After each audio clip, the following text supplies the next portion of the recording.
Zektar pressed his clawed hand against the cold metal wall of the battlecruiser. Eternal Dominion, and tried to understand how everything had gone so wrong. The intelligence report spread across his desk told a simple story that should have led to a simple victory. Earth was home to a species called humans who had barely left their own planet and possessed technology that was centuries behind the galactic hegemony. Their fastest ships moved slower than cargo haulers, and their weapons were primitive chemical explosives. The war planners had estimated 3 weeks to complete conquest and another month to establish proper governance over the surviving population. Admiral Kethmer had addressed the assembled fleet commanders just 6 months ago with confidence that bordered on boredom. The Vorthan leader had gestured dismissively at the holographic display showing Earth's solar system and declared that this would be less challenging than suppressing a mining colony rebellion. The humans had no energy shields, no particle weapons, and no faster-than-light communication. Their largest military vessels were smaller than hegemony escort frigates and appeared to be built primarily from refined metals rather than proper composite materials. The other species in the hegemony had agreed with similar enthusiasm. The Krillian representatives had calculated resource extraction potential, while the Zilani had already begun planning administrative structures for the occupied territory. Even the usually cautious Vekmar had supported immediate invasion, reasoning that any delay would only allow the humans time to develop more advanced defensive capabilities. The decision was unanimous, and the preparations took less than 2 months. Zektar had been assigned to the intelligence division specifically because of his experience analyzing primitive species. His previous work cataloging the technological capabilities of dozens of pre-spaceflight civilizations had earned him recognition as an expert in projecting military potential. Based on industrial capacity and scientific advancement, the human assessment had seemed straightforward compared to some of his earlier assignments.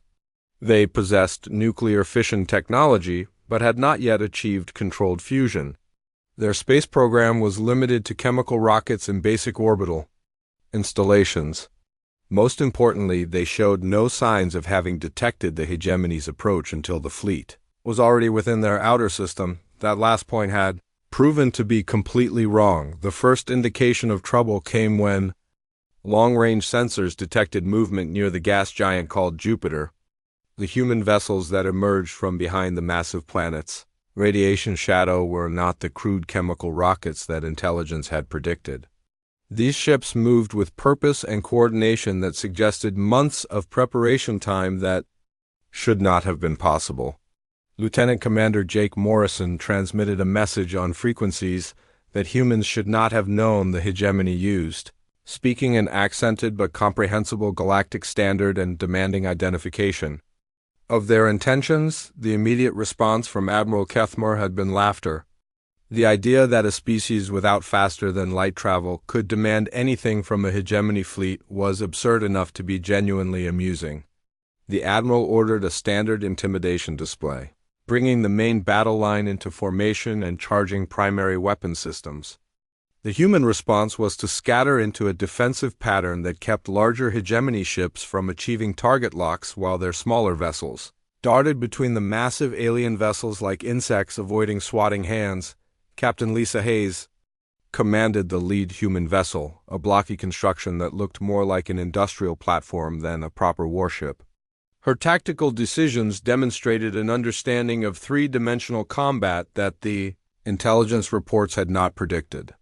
When hegemony forces attempted to envelop her formation, she used something called nuclear pulse propulsion to accelerate her ships in directions that violated standard physics models.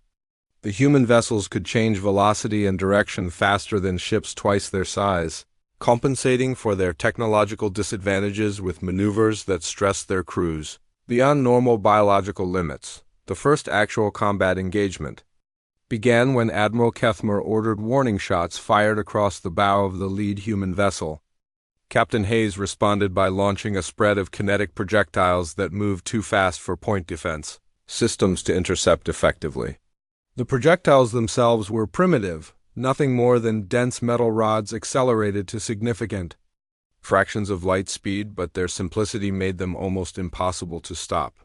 3 hegemony escort vessels suffered critical damage before defensive systems could adapt to track targets without energy signatures. The battle escalated rapidly from that point. Human tactics relied heavily on unpredictable movement patterns and weapons that operated outside established combat doctrines. They used their own momentum as a weapon, ramming damaged vessels into hegemony formations at velocities that turned even small ships into devastating projectiles. When conventional weapons failed to penetrate hegemony shields, they detonated nuclear devices at close range and used the electromagnetic pulses to disrupt ship systems. Long enough for follow-up attacks, the most disturbing moment for Zektar came when hegemony Marines attempted to board a crippled human vessel. Standard procedure called for rapid boarding actions to capture enemy personnel for interrogation and to secure useful technology or intelligence materials. The Marines expected minimal resistance from a crew that should have been demoralized by their ship's critical damage. Instead, they encountered soldier Amy Carter and her security team, who had converted their ship's interior into an elaborate trap system designed specifically to counter boarding parties the humans fought with, an intensity that defied all tactical models. Wounded soldiers continued combat operations until they physically collapsed, and even then many attempted to detonate personal explosive devices rather than allow capture. Amy Carter personally accounted for eliminating an entire squad of Krillian Marines using improvised weapons and environmental hazards that turned the ship's own systems against the boarders. When the boarding action finally succeeded, the humans had destroyed all useful equipment and killed themselves rather than provide any intelligence value. The engagement near Jupiter lasted 18 hours and ended with tactical withdrawal by hegemony forces. Admiral Kethmore justified the decision by claiming that the fleet needed time to adapt to unexpected human capabilities, but Zektar could see the uncertainty in the Admiral's compound eyes. The intelligence reports had been completely inadequate for predicting human behavior under combat conditions. These were not the primitive warriors that the hegemony had expected to face. Zektar spent the following weeks reviewing combat recordings and trying to understand what had gone wrong with the initial assessment. The humans possessed determination and tactical flexibility that seemed to compensate for their technological disadvantages. More troubling was their apparent willingness to accept casualties that would break the morale of any civilized species. The war that was supposed to last 3 weeks was clearly going to take much longer than anyone had anticipated. 6 months after the first engagement near Jupiter, Zektar found himself crouched in a tunnel beneath the surface of Luna, Earth's moon, wondering how the galactic hegemony had managed to lose control of what should have been the simplest phase of the invasion. The moon was supposed to be a staging area, a place where the fleet could establish secure bases and prepare for the final assault on Earth itself. Instead, it had become a nightmare of underground warfare that consumed resources and personnel at an alarming rate. Colonel Danny Rodriguez commanded the Lunar Defense Forces from somewhere deep in the tunnel network that seemed to extend endlessly beneath the gray dust. The humans had been preparing these positions for decades, converting mining operations and research facilities into an interconnected fortress that turned every meter of progress into a deadly struggle. Zektar had watched entire squads of Krillian assault troops disappear into side passages, only to have their screams echo through the tunnels as improvised explosive devices built from mining equipment tore them apart. The intelligence reports had mentioned human mining operations on Luna but had completely failed to recognize the military potential of the extensive tunnel systems. What appeared to be industrial infrastructure was actually a carefully planned defensive network with multiple levels, hidden supply caches, and communication lines that allowed human forces to coordinate attacks across vast distances. The tunnels were too narrow for most hegemony vehicles, and the low-gravity environment actually favored human defenders who moved through the passages with practiced ease. Engineer Susan Parker had designed many of the defensive systems that were making the lunar campaign so difficult. Her background in structural engineering and explosive demolition had been used to create a network of choke points and kill zones. that channeled attacking forces into predetermined areas where human defenders held every advantage. When hegemony forces finally managed to clear a tunnel section, they often found that the humans had rigged the supporting structures to collapse, sealing off entire areas and forcing the attackers to find alternate routes through even more heavily defended positions. The humans had also introduced Zektar to a concept that did not exist in hegemony military doctrine called scorched earth tactics.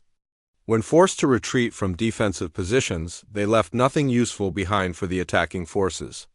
Equipment was destroyed, supplies were contaminated, and even basic infrastructure like life support systems and lighting was systematically dismantled. The main lunar cities that were supposed to serve as command centers for the invasion had been reduced to empty shells filled with debris and booby traps. During one particularly difficult assault on a human command bunker, Zektar encountered Marine Sergeant Tony Mitchell, who continued fighting despite wounds that should have killed any reasonable being. The human had taken shrapnel from an explosive device that had destroyed most of his squad, but instead of surrendering or seeking medical attention, he had retreated to a defensive position and continued engaging hegemony forces with a determination that seemed to border on insanity. Even when cornered and obviously dying, Mitchell had attempted to detonate a grenade rather than allow himself to be captured alive.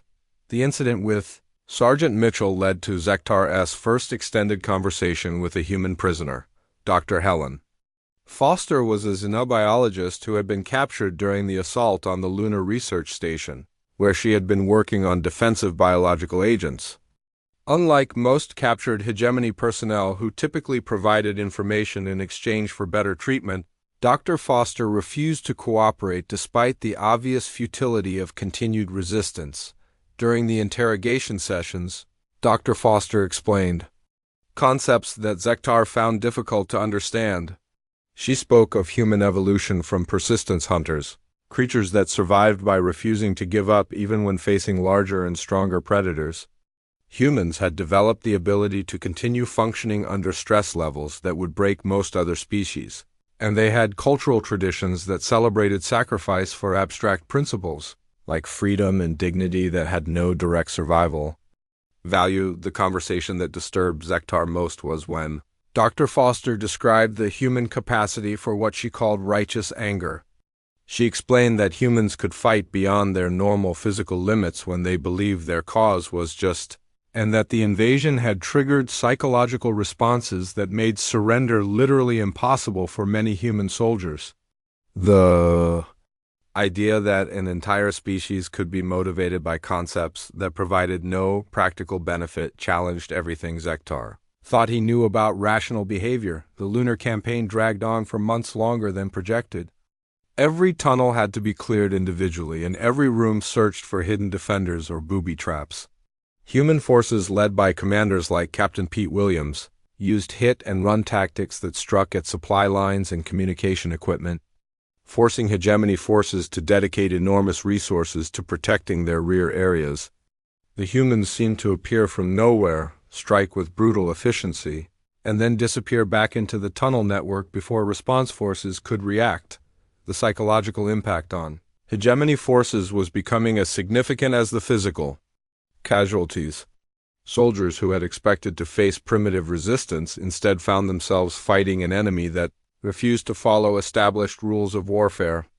The humans used every advantage their environment provided, turning Luna's low gravity and vacuum conditions into weapons against forces that were not as well adapted to the conditions. Medical Officer Kavtek reported that stress casualties among hegemony personnel were reaching unprecedented levels.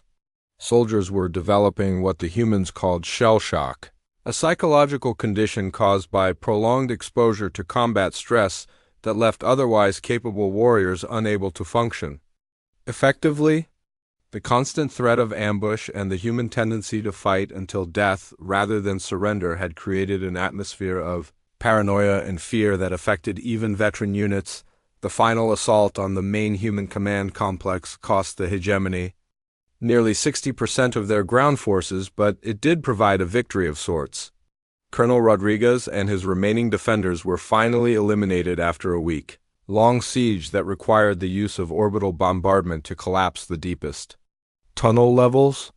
The lunar campaign was officially declared complete, but Zektar knew that the victory had come at a price that made continuing the war questionable. As hegemony forces prepared to move on to Mars, Zektar found himself wondering whether the human capacity for resistance might actually exceed the hegemony's ability to sustain offensive operations. The war was consuming resources faster than projected, and the psychological impact on Allied forces was becoming a significant factor in planning future operations. The red planet Mars became a graveyard for hegemony ambitions, and Zektar watched it happen with growing horror as what should have been a simple orbital bombardment turned into the longest and bloodiest campaign in galactic military history. General Rick Barnes had spent decades preparing Mars for siege warfare, and every sunrise brought new evidence of how thoroughly the humans had transformed their colony world into a weapon designed specifically to kill invaders. The Martian surface looked empty from orbit, but that appearance was completely deceptive. Human engineers had honeycombed the planet with defensive positions that took advantage of every natural feature and created artificial ones where nature had not provided enough cover. The thin atmosphere that should have made human operations difficult actually worked in their favor because they had adapted to low oxygen conditions, while most hegemony species required breathing apparatus that limited their effectiveness in ground combat. Commander Beth Turner led mobile strike forces that emerged from cave systems like ghosts to attack supply lines and then disappeared back underground before response forces could locate them. The humans had mapped every lava tube and natural cavern on Mars and connected them with artificial tunnels that created a transportation network invisible to orbital sensors. Hegemony forces would secure an area only to have human raiders appear behind their lines, striking at ammunition dumps and communication equipment before vanishing into passages that seemed to lead everywhere and nowhere. The weather on Mars had become an ally to the human defenders in ways that military planners had never considered. Dust storms that could last for weeks provided perfect cover for human movements while grounding most hegemony aircraft and disrupting targeting systems on orbital platforms. Commander Turner had timed major operations to coincide with seasonal storms that reduced visibility to nearly zero and made coordinated attacks by superior forces almost impossible. Captain Kevin Walsh demonstrated the human willingness to sacrifice everything for tactical advantage when he led a suicide mission against the battlecruiser Devastation that had landed for emergency repairs after taking damage from improvised human missiles. The mining station at Olympus Mons had been converted into a massive explosive device, using industrial chemicals and nuclear materials that the humans had been stockpiling for months. Walsh and his volunteers had rigged the entire facility to detonate when hegemony forces attempted to secure it as a landing zone. The explosion that destroyed the devastation could be seen from orbit and took with it not just the battlecruiser, but most of the hegemony command structure for the Southern Hemisphere. Admiral Kethmore himself was nearly killed in the blast and had to be evacuated to a medical facility in the outer system. The loss of the command ship disrupted communications across the entire invasion force and gave human defenders the opportunity to launch coordinated attacks against confused and leaderless hegemony units. Zek single quotes Tar had begun keeping a detailed journal during the Martian campaign because the tactical innovations he was witnessing defied every principle of conventional warfare. The humans used the planet itself as a weapon, triggering avalanches with carefully placed explosives to bury advancing columns and redirecting underground water sources to flood tunnel systems that hegemony forces were using for shelter. They had turned industrial equipment into military assets, using mining lasers as anti-aircraft weapons and converting atmospheric processors into chemical weapon factories. The most disturbing aspect of human defensive strategy was their treatment of wounded enemies. Medic Carol Green had been captured during a raid on a human field hospital where she was found treating injured hegemony soldiers alongside her own people. This act of compassion toward enemy personnel was completely outside Zektar's understanding of proper military behavior. In hegemony doctrine, Enemy wounded were either interrogated for intelligence value or eliminated to prevent them from returning to combat. The idea of providing medical care to beings who would resume fighting as soon as they recovered seemed like strategic insanity. When Zektar questioned Carol Green about her motivations, she explained that human medical ethics required treating all wounded regardless of their allegiance. This concept of universal medical care extended even to species that were actively trying to exterminate humanity.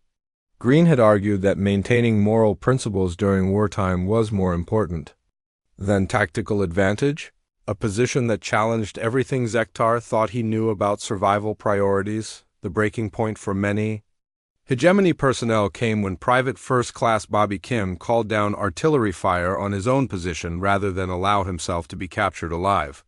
Kim had been surrounded by a full company of Vekmar warriors after his unit was overrun during a reconnaissance mission near the polar ice caps. Standard military logic would have dictated surrender followed by prisoner exchange or ransom negotiations. Instead, Kim used his communication equipment to direct human artillery onto his exact coordinates, killing himself along with most of the Vekmar force. The level of individual sacrifice that human soldiers displayed on a regular basis was destroying the morale of species that had never encountered an enemy willing to die rather than accept defeat. Hegemony military doctrine was based on the assumption that rational beings would surrender when continued resistance became obviously futile. The humans seemed incapable of recognizing futile situations and continued fighting even when facing impossible odds. Zektar watched the psychological breakdown of the hegemony forces accelerate as the Martian campaign continued into its second year. Desertion rates among allied species reached critical levels as soldiers decided that no territorial gain was worth facing an enemy that refused to behave according to reasonable military principles. The Zilani contingent had already requested transfer to other sectors, and several Krillian commanders had begun advocating for immediate withdrawal from the human system. The campaign officially ended when the last human stronghold at Valles Marineris was finally overrun after a siege that lasted 8 months and cost the hegemony over 70% of their remaining ground forces. General Barnes and his final defenders had fought to the last soldier, turning every corridor of the underground complex into a killing field. When hegemony forces finally reached the command center, they found that the humans had destroyed all useful equipment and killed themselves rather than provide any intelligence about Earth's defenses. Mars was technically under hegemony control, but the victory felt more like a defeat. The surviving alien forces were traumatized by months of combat against an enemy that seemed to lack any normal survival instincts. Many officers were openly questioning the wisdom of continuing an invasion that was consuming the entire military strength of multiple civilizations just to conquer a single star system. Earth itself was the final test of the hegemony's resolve, and Zektar realized within hours of the initial assault that this blue planet would either break the human spirit completely or destroy what remained of the alien invasion force. President Frank Miller had addressed not just his own nation but the entire human species with a declaration that chilled Zektar to his core when intercepted communications revealed the depth of human commitment to absolute resistance. The human leader had spoken calmly about fighting from every continent and every city and every home until the last human drew breath. This was not the desperate bravado of a doomed leader, but a simple statement of fact that every human on the planet apparently accepted as their personal mission. The intercepted broadcasts from Earth showed no signs of panic or despair, despite the obvious hopelessness of their situation. Instead, humans seemed to be preparing for war with the same methodical efficiency they had shown on Luna and Mars. Admiral Grace Thompson commanded the final space-based defenses, using everything from repurposed civilian vessels to weaponized asteroids that had been moved into strategic positions. Months before the hegemony fleet arrived, the asteroid belt, installations that intelligence reports had dismissed as mining operations were actually weapons platforms that could launch kinetic projectiles with devastating accuracy. Thompson's forces had turned the entire solar system into a weapons platform guided by Strategic Commander Paul Davis from a bunker network hidden somewhere beneath the North American continent, the orbital battle for Earth lasted 3 weeks and cost the hegemony over half their remaining capital ships. Human defenders used tactics that seemed designed more to inflict psychological damage than to achieve military objectives. Civilian spacecraft loaded with explosives rammed into hegemony vessels in suicide attacks that served no practical purpose, except to demonstrate that every human was willing to die fighting. The sight of cargo haulers and passenger liners deliberately crashing into military targets while broadcasting defiant messages created an atmosphere of dread among alien crews who had never faced such fanatical resistance. Zektar participated in the assault on North America, where he witnessed urban warfare that defied every principle of civilized military doctrine. Human cities had been converted into fortress complexes, where every building was a potential strong point and every civilian seemed capable of military action. The humans had abandoned the traditional distinction between military and civilian targets by making their entire population part of the defense network. Teacher Nancy Scott led a group of children in sabotage operations that destroyed communication equipment and supply depots throughout the occupied zones. The sight of human youngsters who should have been in school instead building improvised explosive devices and conducting reconnaissance missions was deeply disturbing to hegemony. Personnel who came from species where children were carefully protected from any exposure to violence. The human willingness to involve their offspring in military operations suggested a level of desperation that bordered on species-wide insanity. Retired veteran George Lopez coordinated neighborhood defense forces with military precision that turned suburban residential areas into killing zones. Every house contained hidden weapons and communication equipment, while underground tunnels connected buildings to create fortified networks that allowed defenders to move invisibly through areas that appeared to be under hegemony control. Lopez and his civilian volunteers demonstrated tactical knowledge that rivaled professional military units and showed no hesitation about fighting to the death to defend their homes.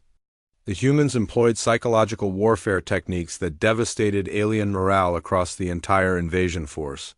Radio operator Janet Klein broadcast stories of human history on frequencies that penetrated hegemony communication systems, detailing how humans had survived ice ages and plagues and world wars that should have destroyed any reasonable species. These broadcasts reached every ship in the fleet and began causing widespread desertion among allied species who decided that fighting humans was not worth the psychological trauma. The historical accounts that Klein transmitted were carefully chosen to demonstrate human resilience in the face of impossible odds. Stories of human survival during natural disasters and previous wars showed patterns of behavior that made current human resistance seem completely predictable. The broadcasts included detailed descriptions of human adaptation to hostile environments and their ability to recover from catastrophic population losses that would have ended most civilizations permanently. Dr. Steve Adams, working from a laboratory hidden beneath the ruins of what had once been a major research center, completed development of biological weapons, designed specifically to target the physiology of each hegemony species. The humans had been studying captured alien personnel for months and had developed countermeasures that exploited weaknesses in immune systems and metabolic processes that had never been considered security vulnerabilities. Adams and his team had created weapons that could kill entire ship crews without damaging equipment or infrastructure. The discovery of the biological weapons program revealed that humans had been preparing for this war far longer than anyone had realized. The speed with which they had developed species-specific pathogens suggested months or years of advance preparation based on intelligence gathering that should have been impossible for a species without faster-than-light travel.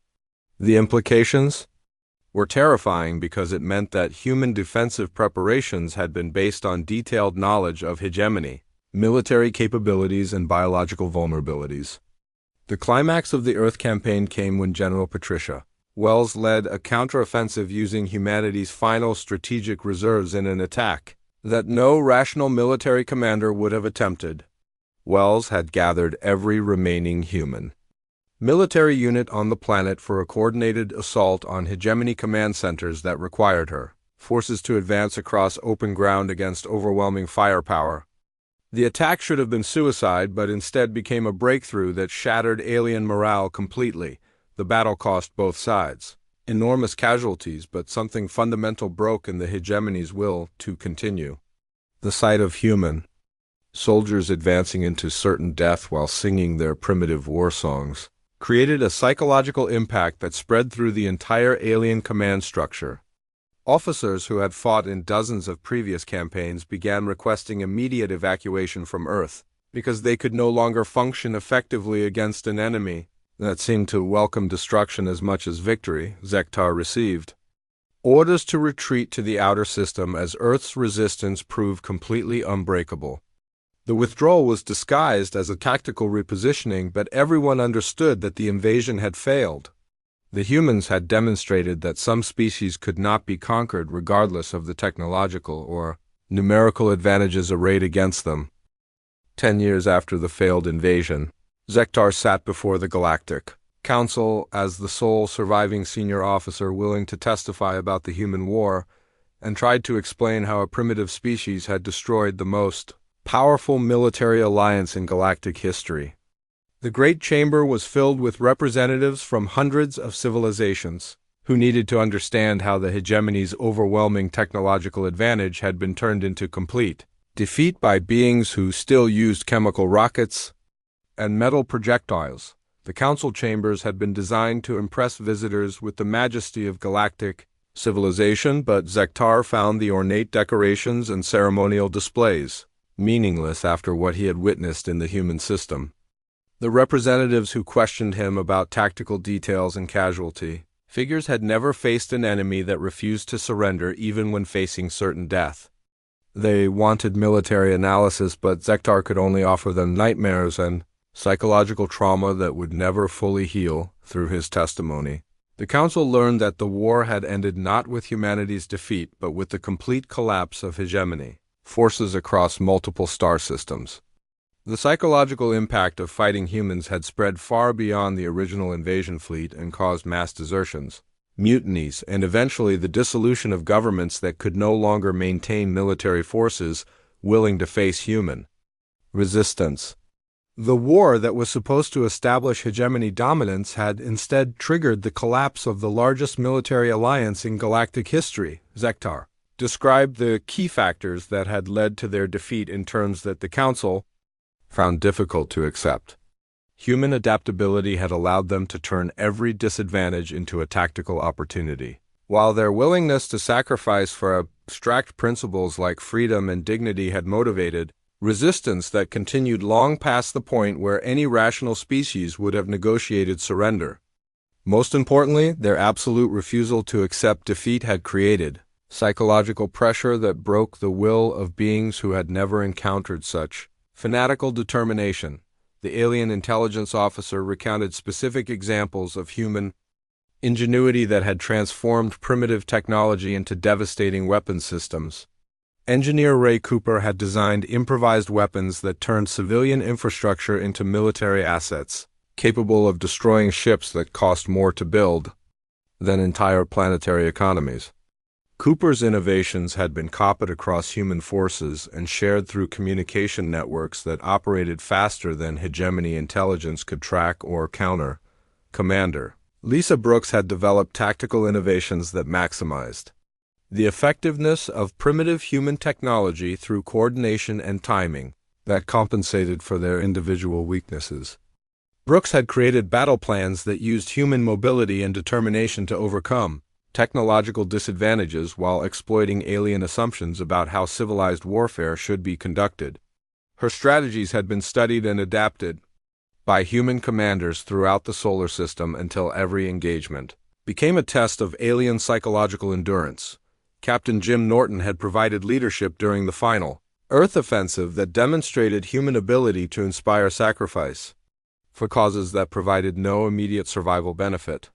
Norton's speeches to his troops had been intercepted by hegemony intelligence and analyzed for propaganda techniques, but the Council representatives found it impossible to understand how abstract concepts like honor and duty could motivate beings to fight beyond their biological limits.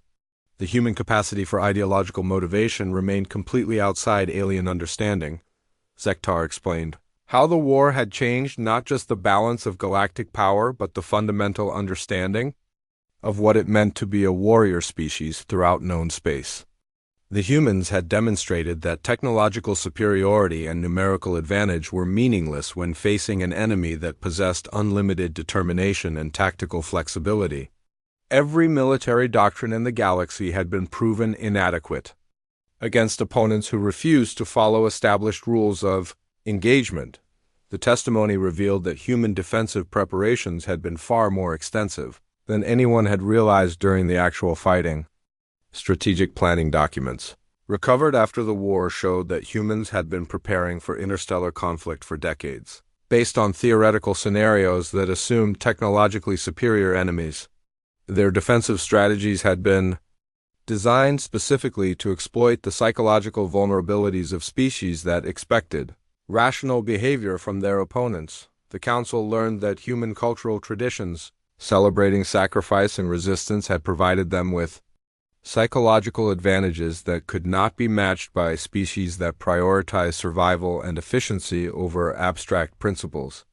Human history was filled with examples of individuals and groups that had chosen death rather than surrender, creating cultural expectations that made their wartime behavior completely predictable to anyone who understood their background.